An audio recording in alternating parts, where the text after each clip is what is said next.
I'm making gravy. LA bitch, she lazy. In Miami, got the hoes. Texas got them ladies. And you know we turning up. You can never play me.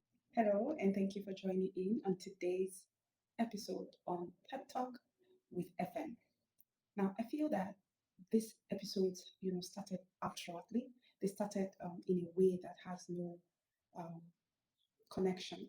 So I figured, oh, you know what? If this is to go anywhere on the social space, there has to be consistency, there has to be an explanation, there has to be a backstory. People need to know, oh, what is this lady even talking about? What is the name of Pep Talk?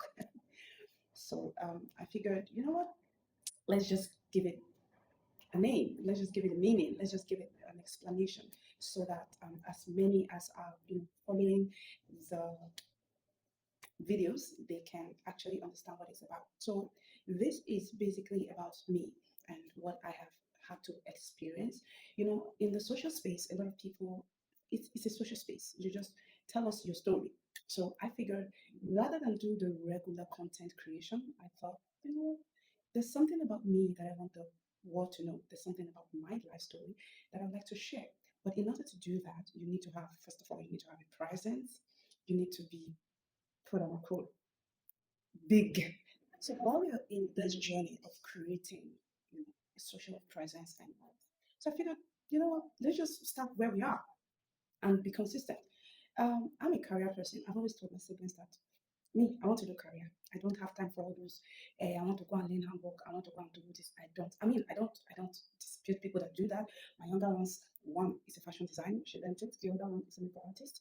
The other one is a software engineer. So all of this are, you know, handwork and skills. So I actually value people that do these things. But as for me, I figured that I just want to do career. I just want to be into the career space. Experiences are basically what brings what I've had to deal with and what I've learned from them and how they have made me a better person. So the first time we shared about the experiences from previous employees and we shared about the experience from, what inspires you, what drives you into doing the things that you're doing. But then it's more than a lot of experience, summed up to this person.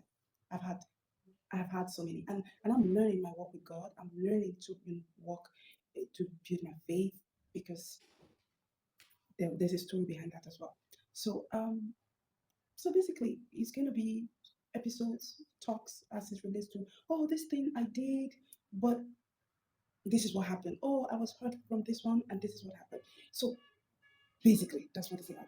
And I hope to inspire a lot of people because um, I've cried. I've had to share a lot of, there have been a lot of heartbreaks, tears. Now, when I mean heartbreaks, they're not relational. They are just in through the journey. Like a lot of, you believe that God wants to do something with your life, but you are not there at the time. And then it looks difficult. You're like, when is this ever going to be? You know that there's a greater call for you. But then your experience, your life experience, doesn't necessarily, quote, show that call. And then you're wondering, when will this ever happen? So it's been a long path. And I do hope to share all that. And I hope, like I said in one of the episodes, what I did wrong, what I should improve on, because we are growing, we're learning. Growth is something that I value so much, and it's the only constant thing in life. And if you're not growing, then all of every videos, every motivation, every studies that you have, it doesn't make any difference if you're not growing. So the idea is to, oh, you had this experience, you grew with it, or these are the mistakes you made, and these are the lessons that came out from it. So the idea is to grow in the long run. Yeah, so I hope you enjoy each and every episode that come your way on this Pep Talk with FM.